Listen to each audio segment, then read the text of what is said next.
यहाँ पर साबिर जी बात कर रहे हैं और कह रहे हैं कि कुछ लोग हैं। अब ये कुछ की संख्या के ऊपर जरूर डिप्रिशिएट हो सकता है, असहमति हो सकती है। वो असहमति ही एक बहुत बड़ा मुद्दा है, लेकिन जो साबिर जी जैसे पहल करने वाले लोग हैं, उन लोगों ने इस विषय पर ज्यादा जोर और प्रकाश देने की जरूरत है कि जो प्यार का समर्थन करते हैं, कहीं उनके समर्थन के आधार पर कोई देशद्रोही षड्यंत्र तो नहीं करा है। हम चलेंगे यहाँ पर अभय जी वर्तक के पास, जो मुंबई से हमारे साथ जुड़े हैं। अभय जी, अभी कॉल आया था, वो भी महाराष्ट्र से था और बात कर रहे थे, क्या कहेंगे आप?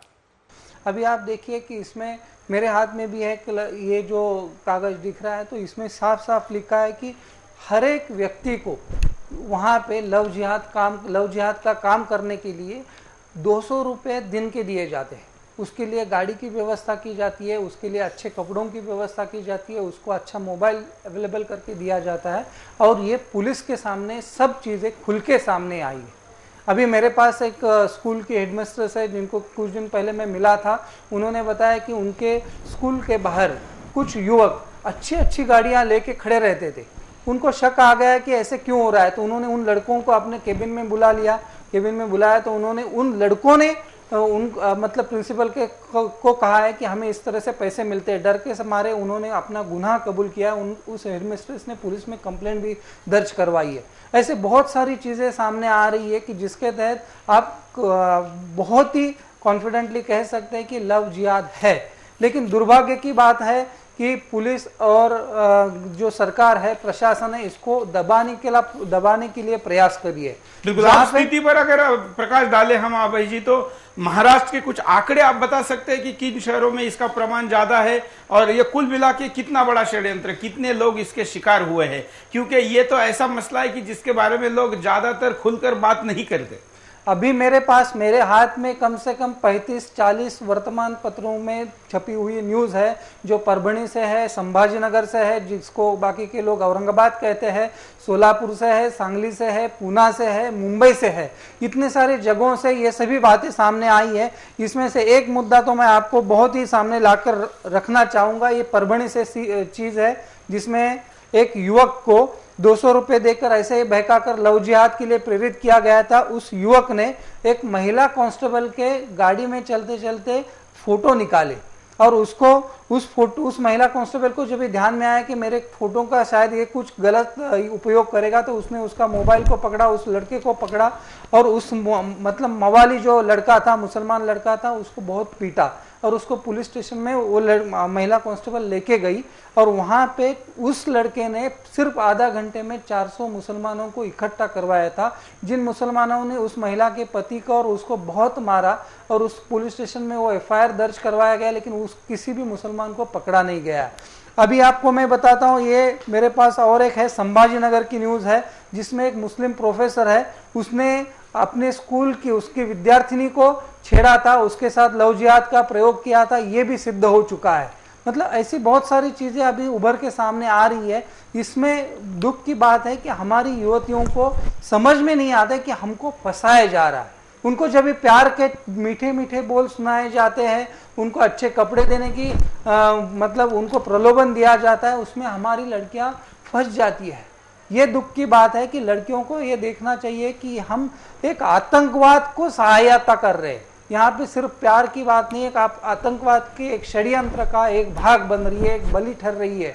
अभी इस समय में युवतियों को सावधान होना पड़ेगा कि इसको आप खुल के देखिए। जैसे हम देखते हैं कि ट्रेन में जाते हैं तो कोई अनजानी चीज रहती है तो हम डर के मारे तुरंत उसके बाद में चौंक जाते हैं, इसको क्या करें, किसकी है। उसी प्रकार से आज इस देश की सभी युवतियों का हमारा आह्वान है कि आप चौंक जाइए। कभी भी अनजान व्यक्ति अगर आपके साथ कुछ मतलब प्यार के बोलने के लिए शुरुआत करता है, कभी कभी ऐसे भी इतनी सारी घटनाएं सामने आई है जिसमें मुसलमान युवकों ने अपना नाम छुपा कर रखा है, अपना नाम हिंदू बताकर युवतियों को फंसाया है। ऐसी बहुत सारी चीजें हमारे हाथ में है और ये हम चाहते हैं कि लोगों के सामने आए। बिल्कुल, एक कॉलर हमारे साथ लाइन पे जुड़े हैं, उनसे बात करते हैं, देखते हो क्या कहना चाहते हैं। हेलो। किसी पार्टियों को लगता है कि अपनी वोट बैंक करके आंखें बंद करके रख दिए, ये हमारे बच्चों के भविष्य के लिए खतरा है।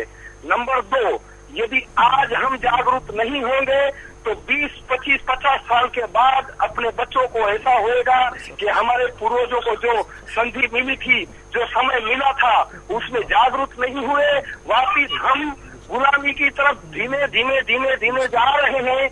उसके आज के कारण हम खुद है कि हमारा जो धर्म है उसमें जातिवाद, प्रांतवाद, भाषावाद, ये सब छोड़ के हम एक छत्र के एकेश्वरवाद में मान के यदि एक होंगे तो दुनिया की कोई शक्ति हमारी संस्कृति का अस्तित्व मिटाने के योग्य नहीं रहेगी। बिल्कुल, मेरा इतना ही कहना है। आपका शुभ नाम?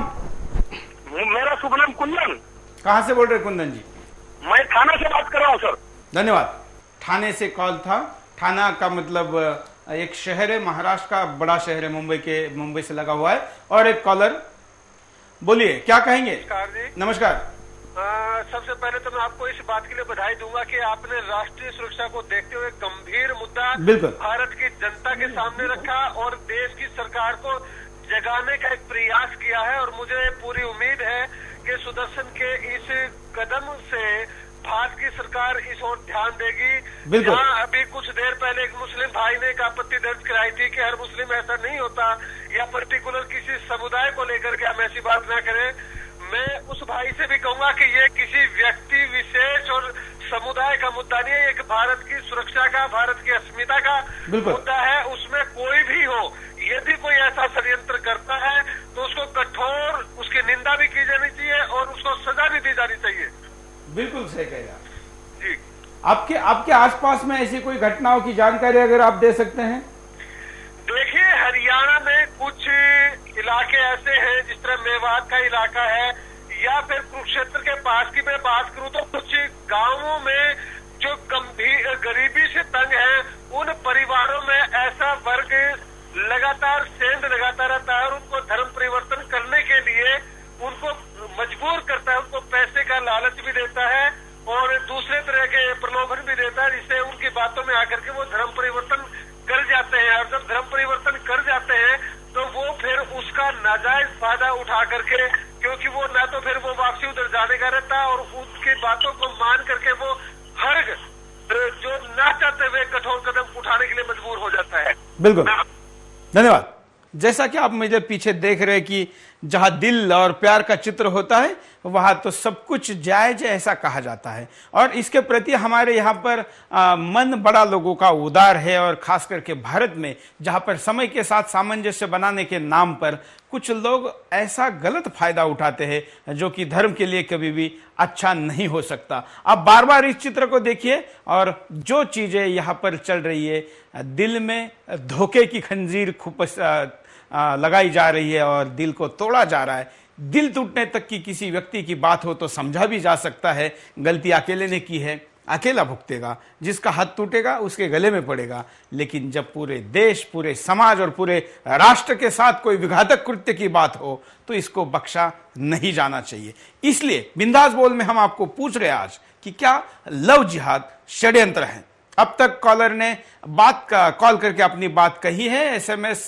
ट्विटर और ऑर्कुट, फेसबुक पर भी प्रतिक्रिया आनी शुरू हो गई है। हम वो भी आपको दिखाएंगे एक एक करके, लेकिन कुछ कॉलर्स हमारे साथ जुड़े हैं उनको भी लेंगे। और गौरव दुबे राजस्थान से फेसबुक पर अपनी प्रतिक्रिया दे रहे कि जिहाद सिर्फ नफरत फैलाना जानते हैं। यूरोप ने तो तलवार से इसका इलाज कर लिया, हमारे देश में इसका कैसे इलाज होगा? एक और कॉलर हमारे साथ जुड़े, उनसे बात करते हैं। नमस्कार, बोलिए क्या कहेंगे? हेलो। हाँ नमस्कार जी। नमस्कार।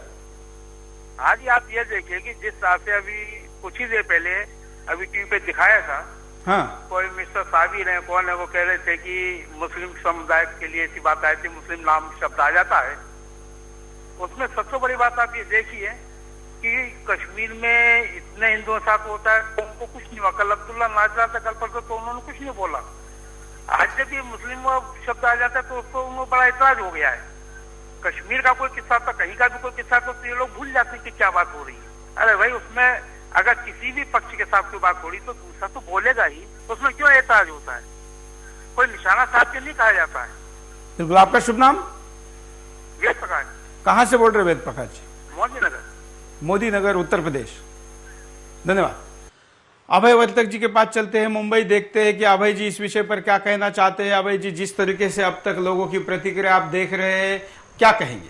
हम अब तक अभय जी को मैं खास करके कहना चाहूंगा, दोनों गेस्ट जो भी किए हमारे साथ दिल्ली और मुंबई से जुड़े और दर्शक भी, हम आज के कार्यक्रम में इस समस्या को देखते हुए हम कार्यक्रम का सेगमेंट करें कि स्थिति क्या है, कारण क्या है, परिणाम क्या है और उपाय क्या है। अब तक हमने स्थिति की यहाँ पर चर्चा की, अब हम कारणों की भी चर्चा करेंगे और उसके बाद परिणाम की भी चर्चा करेंगे। इसलिए मैं अभय वर्तक जी को कहूंगा कि क्या कारण है ये सब होने का।